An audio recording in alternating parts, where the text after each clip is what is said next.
Hello everyone, please have your O-level topical 10-year series with you. Okay, my version is from SL Education. If your version is different, just refer to the correct topic later when I go through. Let's begin.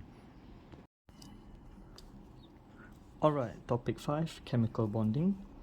Okay, for question 1, both calcium chloride and potassium chloride are ionic compounds. Which statements about these compounds are correct? Potassium chloride has a higher melting point than calcium chloride because of the potassium ion has a greater charge than the calcium ion. 2. In the calcium chloride lattice, the ratio of calcium ions to chloride ions is half that of ratio of potassium ions to chloride ions in the potassium chloride lattice. And lastly, molten calcium chloride has a greater electrical conductivity than molten potassium chloride because calcium contributes more electrons to the delocalized sea of electrons than does potassium. Okay, so which statement about these compounds are correct? Alright, since they're asking about the ratio also, alright, we should take note, okay, of the chemical formula for these two ionic compounds. Okay, and if you look at the periodic table, calcium is in group 2, okay, potassium is in group 1, chlorine, where chloride comes from, is in group 17. Alright, so the charges would be Ca2 plus, Cl minus, potassium plus, and Cl minus. Okay, therefore the formula for calcium chloride would be CaCl2, okay, and potassium chloride will be KCl.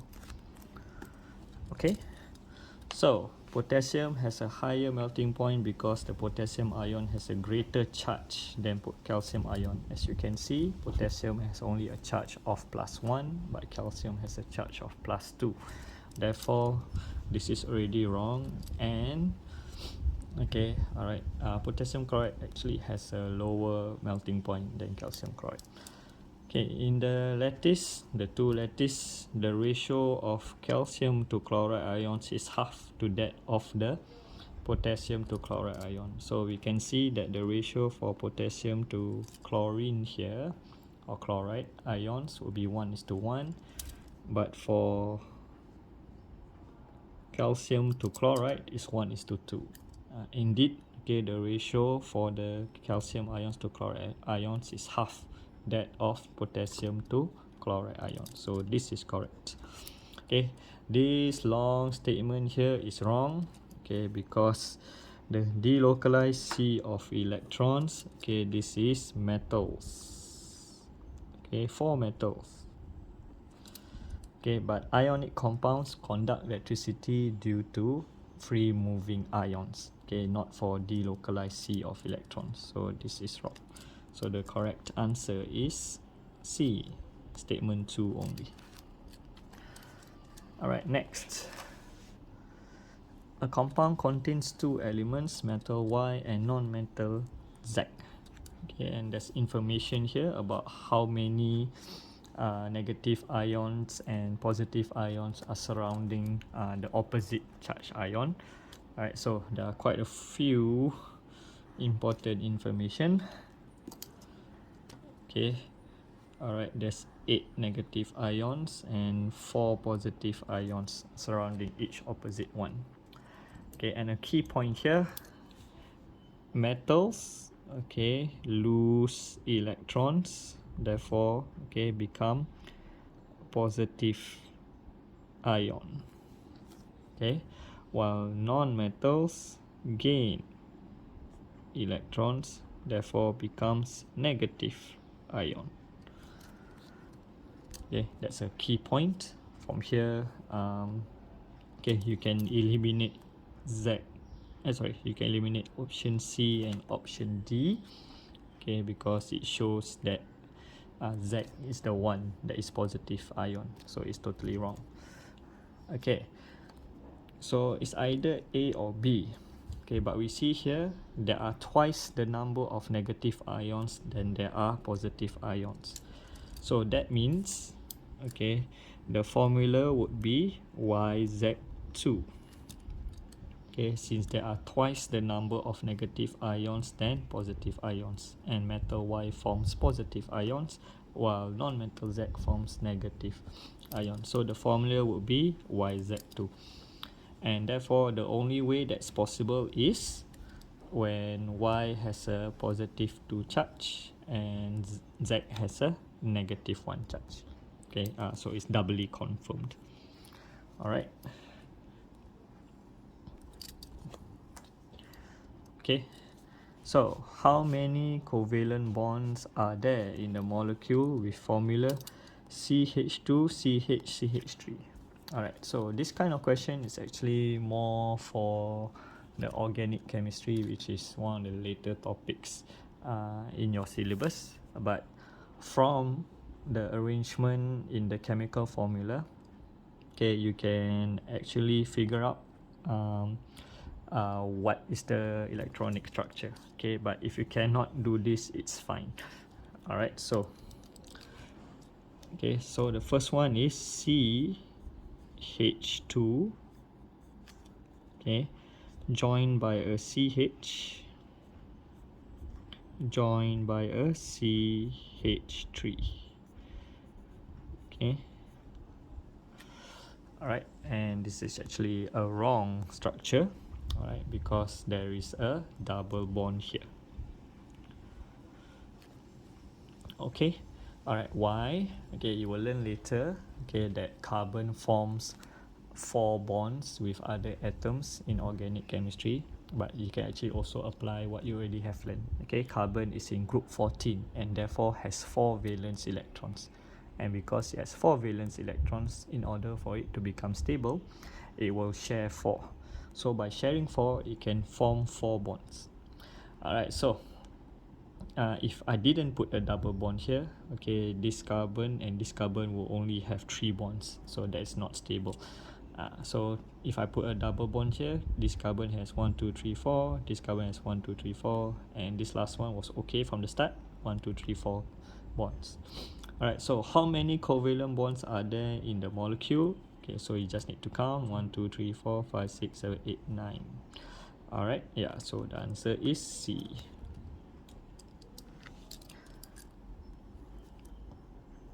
Oh, sorry, I forgot to put for question 2. Alright, question 4. Metal X and non-metal Y react together to form an ionic compound X2Y. Which statement is correct when this compound is being formed? Okay, this is quite similar to question 2. Okay, so we have metal X and non-metal Y. Okay, just a reminder. Okay, metals tend to lose electrons, while non-metals tend to gain electrons. And when you lose electrons, you become a positive ion, and when you gain electrons, you become a negative ion. So since the formula is X2Y, okay, so what charges must X be, okay, and Y be, so that you get X2Y? Okay, so for it to get X2Y, okay, Y must have a 2 negative charge, while X has a 1 positive charge, or just a positive charge. Okay, so that, okay, I need 2X, okay, to balance out the 2 negative charge of Y. Alright, so this would be the ions forming X2Y, X plus 1 and Y2 minus. Okay, so from here, each atom of X gives away 1 electron only, and that is correct. Okay, it gives away, so it becomes positive. Each atom of X receives 1 electron, which is wrong. That will be forming it a negative ion. Each Y gives away, which is wrong. It should be gaining, and each Y receives 1 electron only, wrong. Okay, it receives 2 electrons. Alright, yeah. So this question is an overlap with your chemical formula, so you need to know, okay, what charges form the ions. Okay, from there deduce whether they gain or lose electrons and how many. Alright, question 5. Which pair of elements combine to form a covalent molecule? Okay, simple one. Covalent is between non-metals. Okay, non-metal and non-metals. Right, and aluminium is a metal. Oxygen is a non-metal, so this is out. Carbon is a non-metal. Sulfur is a non-metal. Okay, so this is true. Lithium is a metal. Nitrogen is a non-metal, out. And this is a metal, and this is a non-metal. Alright, so the answer is B. Okay, alright, if you forget how to tell whether something is a metal or a non-metal, please remember metals are on the left side of the periodic table generally, while non-metals are on the right side. Okay, and remember the staircase, okay, that separates metals and non-metals in the periodic table. Alright, which salt contains covalent bonds? Okay, the salt that contains covalent bonds, okay, are the ones with the polyatomic ions. Okay, alright, example, we have your ammonium, NH4 plus. Okay, so it's covalent because it's nitrogen and hydrogen, one nitrogen with 4 hydrogen having covalent bonds with one another, and they have a positive one charge. Okay, other examples include your nitrate, okay, your sulfate, okay, your carbonate, 2 minus, and oh yeah, one more, hydroxide. Okay, yeah, so your polyatomic ions, okay, 5 of them that is common, okay, have covalent bonds between them. Alright, so you just need to find one that has any of these. So okay, the answer is A, ammonium chloride. Alright, question 7. Phosphorus trichloride is a molecule formed when the elements phosphorus group 5 and chlorine group 7 react together. So you guys have the new periodic table. So group 5 is actually group 15 and group 7 is actually group 17. Alright, so how many electrons in the outer shell of phosphorus are not involved in bonding? Okay, so it's PCl3. Phosphorus is in group 5, group 15. Therefore, it has 5 valence electrons. Okay, since it has 5 valence electrons, okay, what is the rule? Need how many electrons? That is how many you would share. So need X, share X. Alright, so 5 valence means I need 3 electrons. Therefore, I will share 3 electrons. However many I need is however many I will share. Okay, after sharing 3 electrons, so of the 5 valent electrons, 3 are shared. So how many are not involved in bonding? So the answer is C2. Okay, right, my cat is blocking the light. Okay, I apologize. Okay, the formation of metallic oxides involve the transfer of electrons from metal atoms to oxygen atoms. In the formation of 1 mole of metallic oxide, do the metal atoms not transfer 2 moles of electrons? Okay, alright, this is a bit of the mole concept. Basically, mole is the number of atoms and ions. Okay, it's a unit of quantity, okay, to discuss small particles, okay, like atoms and ions.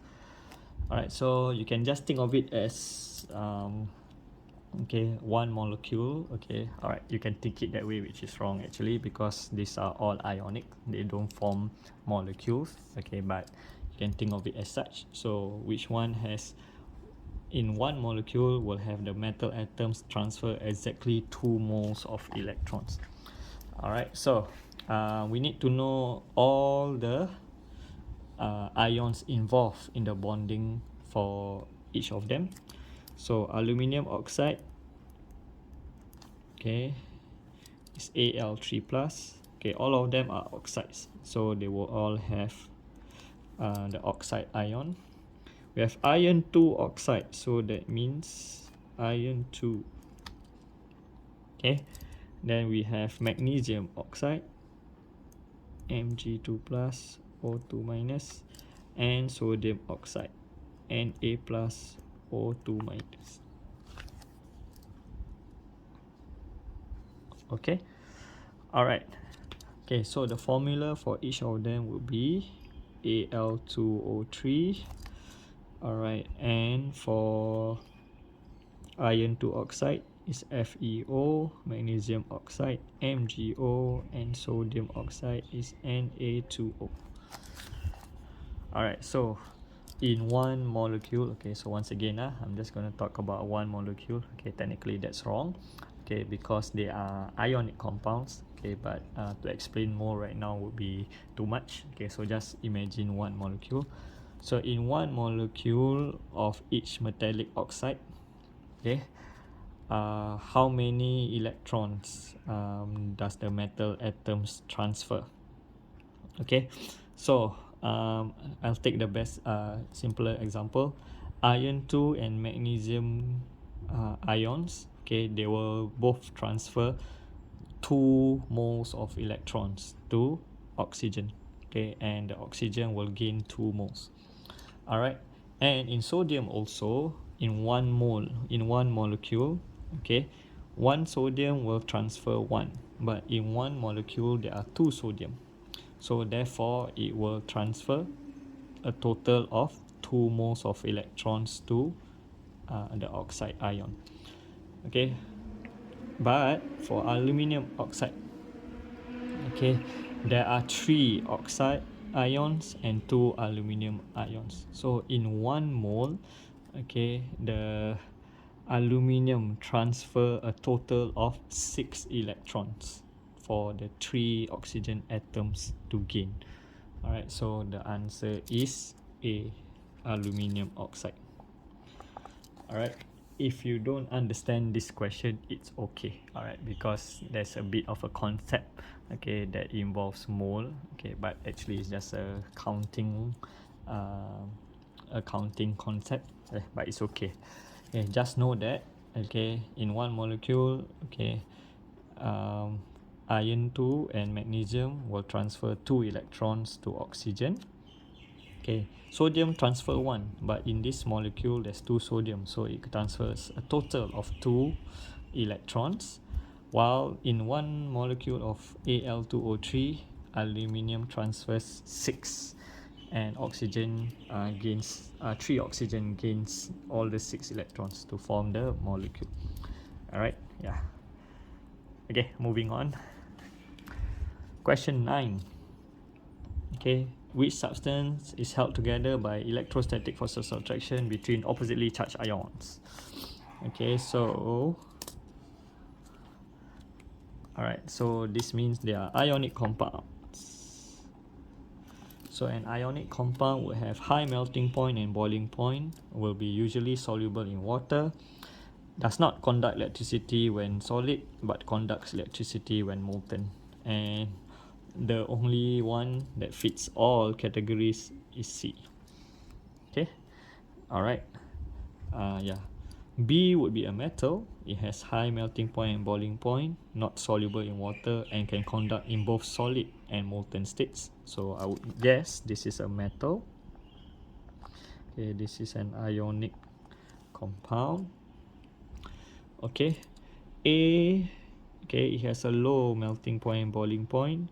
Okay, soluble in water, does not conduct electricity, okay, when solid and when molten. Okay, alright. It has very conflicting information. You would think it's covalent, but it's soluble in water. Yeah, and it also doesn't conduct solid electricity in solid in molten. So maybe covalent. Okay. Okay, but it's soluble in water, so maybe it's not. Alright, yeah, but there are exceptions. There are some covalent molecules that can dissolve in water, and one example is sugar. Okay, sugar is actually a covalent molecule and it can dissolve in water. Alright, okay, and for the last one, high melting point, boiling point, but not soluble in water, not conducting electricity in solid or molten. Okay, all right, this one is your giant covalent. Okay, examples can, covalent. Okay, all right, examples can be your sand or diamond, okay, which have high melting point and boiling point. They do not dissolve in water and they do not conduct electricity. Okay, specifically diamond and sand, okay, because you learned that graphite does conduct electricity. Okay, next, in which compound does one of the atoms not achieve the electronic configuration of 2,8? Alright, so we need to find, okay, which one will have 3 or more electron shells after bonding. Okay, and that would be A. Alright, okay, chlorine has 287, so once it bonds with carbon in this way, alright, it will share 1 electron, so it becomes 2, it has 8 electrons in its outer shell, so it's 288. Alright, carbon would be 24, gaining, sharing 4, so it's 28. Carbon dioxide, okay, carbon 24, oxygen 26, so once they share, each will achieve 28. Okay, magnesium and sodium, okay, they actually have 3 electron shells. Okay, magnesium start off as 282, sodium starts off as 281. But in formation of the ionic compound, okay, magnesium will lose 2. So from 282, it becomes 28, and sodium from 281 becomes 28. Okay, therefore they will all achieve a 2,8 configuration. Okay, oxygen from 26 gaining 2 electrons. Right, so the answer is A.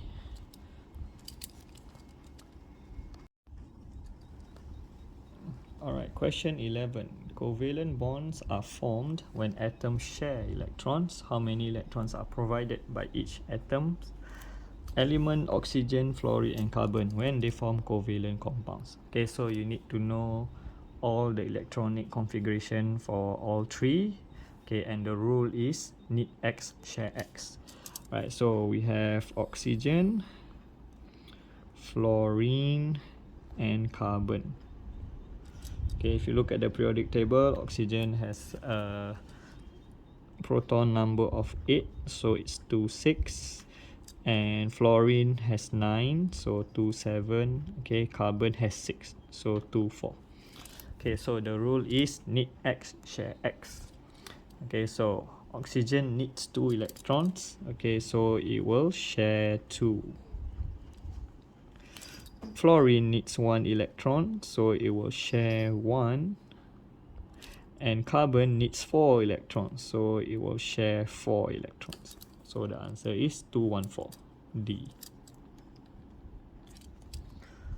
Okay, 12. Oxygen crystals are obtained by freezing oxygen at negative 223. What will the oxygen crystals contain? Okay, alright, so it will just contain oxygen molecules only. Okay, please remember, okay, oxygen, okay, is a diatomic element. Okay, so it is O2. Alright, and if you remember, the diatomic elements are your horn 17. Okay, hydrogen, oxygen, nitrogen, and group 17 elements. Alright, and when you freeze oxygen, it becomes solid. Alright, but it will maintain, okay, its molecular structure. Okay, same thing when it becomes liquid. Okay, it will become oxygen molecules. Okay, liquid. Okay, they don't form atoms, and also in the gaseous state, okay, they still maintain its molecular structure. Alright, yeah, you don't form ions or atoms. Okay, carbon disulfide is a covalent liquid, which is the dot and cross diagram for carbon disulfide. Alright, so we need to know for carbon again, so it is 2,4. Sulfur, okay, is 16. Okay, so it's 286. Right, so therefore carbon will share 4 electrons, while sulfur will share 2 electrons, because sulfur just needs 2 electrons to be stable, so therefore it will share 2 electrons. Okay, since carbon will share 4 electrons, okay, so carbon can form 4 bonds. Sulfur can only share 2, so sulfur can only form 2 bonds. So how can I, okay, solve the structure for carbon disulfide such that all of the atoms will share correctly? Okay, from here the only way possible is carbon double bond to 2 sulfur atoms. Okay, because carbon can form 4 bonds, while sulfur can form 2 bonds. So the only way possible is carbon in the middle with sulfur on its sides, sharing 4 electrons total, because one bond is a pair of electrons, so a double bond would be 4 electrons, and the only one that looks likely is C. Okay, yeah, carbon sharing 4 electrons, each sulfur sharing 2. Okay, then there are 4 electrons shared between both of them. Alright, in which molecule are all the outer electrons of the atoms involved in bonding? Okay, the answer is D. Okay, to know, okay, you need to draw out each of them. Okay, and or you can just do this kind of working and figure out whether there are electrons that are not involved in bonding. So for example, in carbon, okay, share 4, so the outer electrons all are involved in bonding. But for sulfur, okay, 6 outer electrons sharing 2, so there are 4 that are not involved in bonding. Alright, yeah, so you can either draw out, okay, which will take some time, or okay, you figure out using this. Okay, I'll just give you the answer. The answer is CH4. Alright, the rest will have leftover electrons that are not involved in bonding. Okay, fluorine, oxygen, and nitrogen. Okay, yeah, figure it out. How many are left over?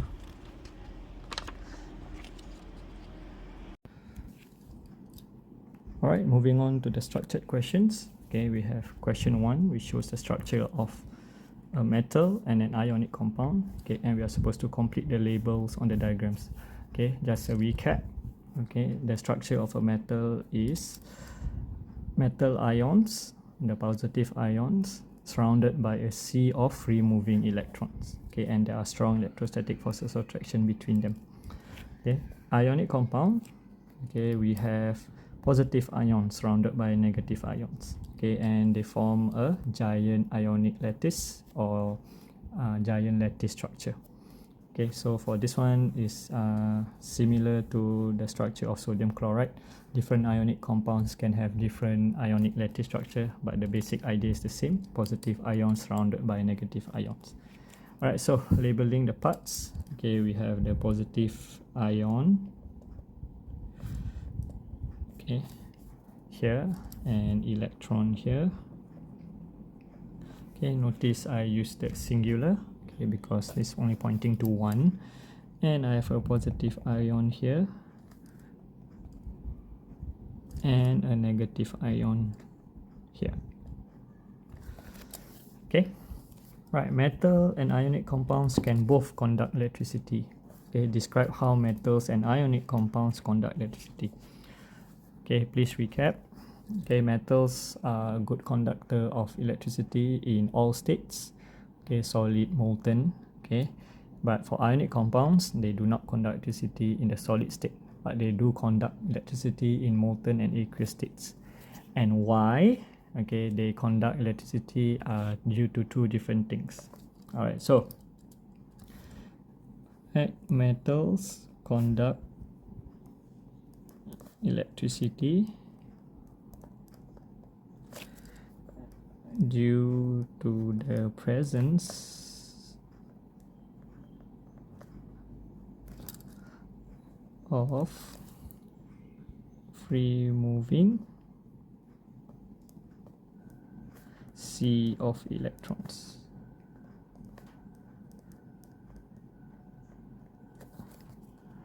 All right. Okay, so next, ionic compounds can conduct electricity in the molten and aqueous states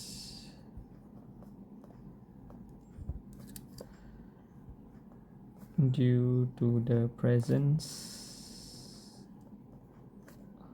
of free moving ions. Right, just a recap. To conduct electricity, you require a substance to have charged particles, and the charged particles must be free moving. So in the case of metals, the free moving charged particles is the free moving sea of electrons. But for ionic compounds, okay, in the molten and aqueous state, okay, it's due to the free moving ions. Okay, the charged particles are ions, not electrons. Okay, and this is the reason why ionic compounds don't conduct electricity in the solid state, because in the solid state, okay, the ions are held in fixed position. Alright, next question. Draw the dot and cross diagrams to show the bonding in MgO and O2. Show outer electrons only. Alright, so please take note. If they say just show outer electrons, you just need to show the valence electrons. Alright, and okay, you need to take note what are the bonding, okay, for each substance that they mentioned. So here we have magnesium oxide. Okay, so this would be ionic. Okay, because magnesium is a metal and oxygen is a non-metal, so metal non-metal would be ionic. And oxygen O2, non-metal bonding with itself, so non-metal non-metal, and this is covalent. Okay, because there are different rules, okay, for different type of bonding. Alright, so for this question, I'll show you the working, okay, to get the answer to draw. Okay, but for subsequent dot and cross diagrams, okay, I'll just skip to the answer. Okay, I'll just go through one time, okay, the workings that I taught you during lessons, how to approach this kind of questions. Alright, so for MgO, okay, so for the first step, okay, is always to look at the proton number in the periodic table. Alright, so magnesium is 12. So the electronic configuration would be 282. Alright, so for ionic compounds, we need to decide whether it loses or gains electrons, okay, to form a stable noble gas electronic configuration. So for 282, I have two valence electrons. Okay, give you 3 seconds to think. How will it form an ion? Okay, that's right. Okay, you will lose 2 electrons to be stable. So you'll become Mg2 plus, okay, with 28. Alright. On the other hand, we have oxygen, okay, which is 8. So it's 26. Alright, so 6 valence electrons. How will it form a stable ion? Give you 3 seconds to think about it. Alright, if you said gain 2 electrons, good job. Okay, so when you gain 2 electrons, you get O2 minus and also 28. Alright, so we are just supposed to show the outer electrons. So for magnesium, 8 electrons outside, and oxygen, 8 electrons outside. And please take note, you must write down the charges. So for magnesium oxide, oh yes, before I forget, please draw in pencil. Don't draw in pen. Okay, if not, you will have to white tape everything.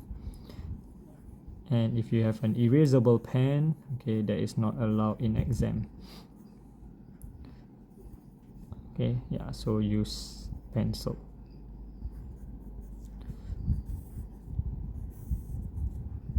Okay, yeah, so this is magnesium oxide. Alright, as you can see, I indicated the 2 electrons that were gained from magnesium, okay, using dot. Okay, but as I've mentioned in class, as long as you have the correct number of electrons in the outer shell, okay, for this question, okay, and you have the correct charges, okay, right, you are fine. Right, okay, but one must be dot and cross lah, because it's a dot and cross diagram. Okay, so this is for magnesium oxide. Okay, so now for O2.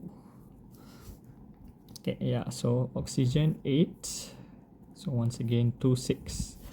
Okay, so for covalent, all right, the rules are different. Okay, and there is the need X, share X rule. Okay, similar to ionic, since it needs 2 electrons, it will share 2 electrons. So sharing 2 electrons means, okay, all right, it can form 2 bonds. All right, so with O2, 2 oxygen atoms, I will form O double bond O. All right, this is the working. All right, planning how to draw helps, okay, especially for things like carbon dioxide, methane, ammonia, where there are more than 2 atoms. Okay, it will help to plan where to draw. All right, so we have this. Okay, maybe I add one more, since it's 6 valence electrons after sharing 2, 4 electrons not shared. Okay, all right, so since it's a double bond, each bond will have 2 electrons shared.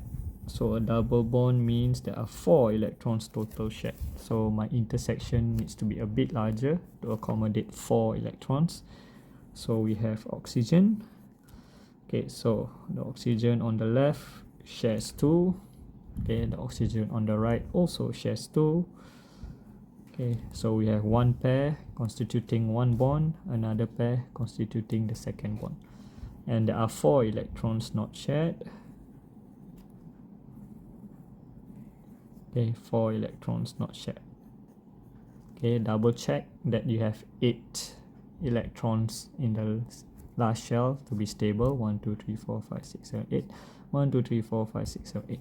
Okay, always do that. Always check. All right, because sometimes some students I've seen, okay, they feel like it needs to be surrounding, and they added 2 more electrons, then you get 10, and that is not possible. All right, or conversely, they did not add enough electrons and you get 6 or something like that. All right, so please count and check. Okay, so that's part I. Now for part 2, discuss the differences between the way that bonds form in magnesium oxide and oxygen molecule. Alright, so of course, as mentioned, magnesium oxide is ionic and O2 is covalent. So for magnesium oxide, okay, in MgO, okay, since ionic bonding involves the transfer of electrons from the metal atom to the non-metal atom. On the other hand, covalent bonding involves the sharing of electrons, okay, between 2 non-metal atoms. Okay, so my working here actually helps me answer part 2. Okay, yeah, so in magnesium oxide, okay, a magnesium atom transfers 2 electrons to an oxygen atom, forming Mg2 plus and O2 minus ions. Okay, alright, this still hasn't explained how it bonds. Okay, please remember, when there are 2 oppositely charged particles, there will be electrostatic forces of attraction. Alright, so okay, there are strong electrostatic forces of attraction,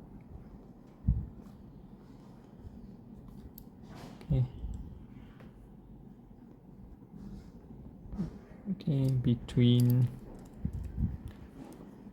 oppositely charged ions. Okay, quite a lot for just one part. We still have oxygen to go to. Alright, so in oxygen, okay, each oxygen atom shares 2 electrons. Okay, right, forming a double covalent bond. Okay, okay, between the oxygen atoms. Okay, yeah, this one, okay, I've talked about the bond already, so I think it's okay. Alright, so in oxygen O2, each oxygen atom shares 2 electrons, forming a double covalent bond between the oxygen atoms. Okay, like how the diagram depicts. Okay, moving on. Alright, question 2. Okay, chlorofluorocarbons, CFCs, were widely used as aerosol propellants until the mid-1980s. Okay, now they are banned in most countries because it depletes the ozone layer.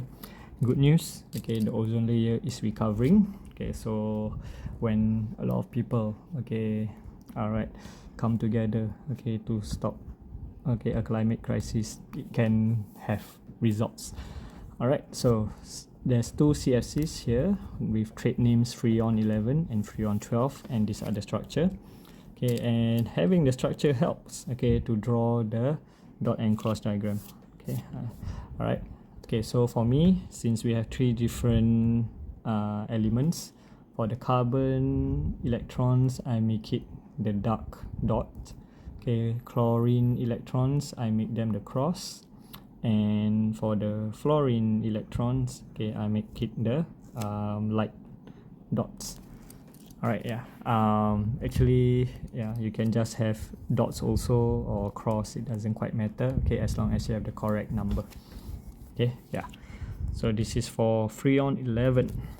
Okay, so then they asked to draw the structural formula of Freon 13. Okay, by the way, this is the dot and cross diagram. These two are called the structural formulas. So they want you to do for Freon 13.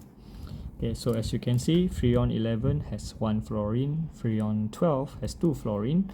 Okay, so it stands to reason Freon 13 would have 3 fluorines. So CCl, F, F, F. Okay, does it matter where the fluorine atoms are? It doesn't matter. Okay, you just need to draw 3 fluorine atoms joined to carbon with 1 chlorine atom. Okay, another freon has the formula CF4, suggests the trade name for this freon. Yeah, so by using deduction, this should be Freon 14. Okay, can all these freons be classified as CFCs? Okay, give a reason for your answer. Okay, so let's go back. Alright, it's like, oh, what is CFC? Okay, so if it's something new, okay, they will explain it, okay, in the question. So you just need to apply what you have already learned. So here, CFCs are chlorofluorocarbons because they contain carbon, chlorine, and fluorine atoms in their compound.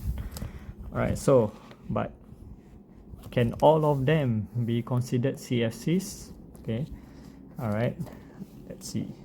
Okay, these 3 can be considered, okay, chlorofluorocarbons because they have all 3 elements. But however, for Freon 14 CF4, okay, it doesn't have chlorine in it, so it will not be considered CFC. Alright, so no. Okay, all except, okay, I'm gonna write Freon 14 okay, can be classified as CFCs. Freon 14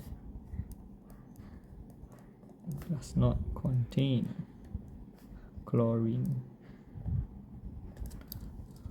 Okay, yeah, so it's an application question, and to me quite a good question. All right. Okay, for question 4, you have to draw the dot and cross diagrams to show the covalent bonding in carbon dioxide and oxygen. Okay, these are the answers. Okay, all right. Be careful for carbon dioxide. There are double bonds. Okay, if you did your planning, okay, it should look like this. Okay, all right, so double bond on both sides, no more electrons being shared no more electrons that are not shared in carbon. Okay, then there are 4 electrons not shared in oxygen atoms. All right, similarly for question 5, carbon disulfide. Okay, and it is very similar to carbon dioxide. Okay, but because sulfur and oxygen are both in group 16, so they have 6 valence electrons, and therefore they will react similarly. All right, yeah, for this time I decide to switch up. My carbon is the one with the cross and sulfur is the one that are dots. Okay, so using your understanding of bonding and structure, which of these statements would you predict to be true and which one you predict to be false? Okay, so for carbon disulfide, okay, they are covalent molecules. All right, so it does have a low boiling point, true. Has good electrical conductivity when molten, false. Please remember, covalent compounds usually do not conduct electricity, okay, in any state due to the absence of free moving ions or electrons. I repeat again, simple covalent molecules do not conduct electricity usually due to the absence of free moving ions or electrons. Okay, carbon disulfide is very soluble in water, okay, and that is false. Okay, ionic compounds tend to be the one that are soluble in water, not covalent. Okay, covalent compounds tend to be soluble in organic solvents. Carbon disulfide is a crystalline solid at room temperature, false. Okay, since it has a low boiling point, it will not even form a solid or crystal set for that matter. Okay. Alright, sulfur reacts with magnesium to form an ionic compound called magnesium sulfide. Draw the dot and cross diagrams to show the arrangement of the outer shell of electron and charges of magnesium ion and sulfur ion. Okay, actually this is very similar to the magnesium oxide question. Okay, I'll just draw this quickly.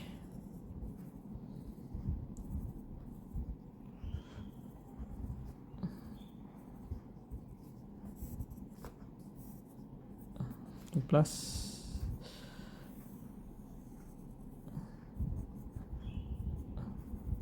Okay.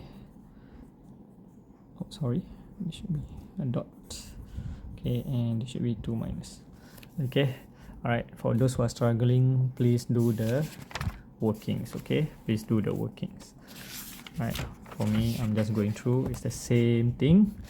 Alright, you should get this answer. Okay.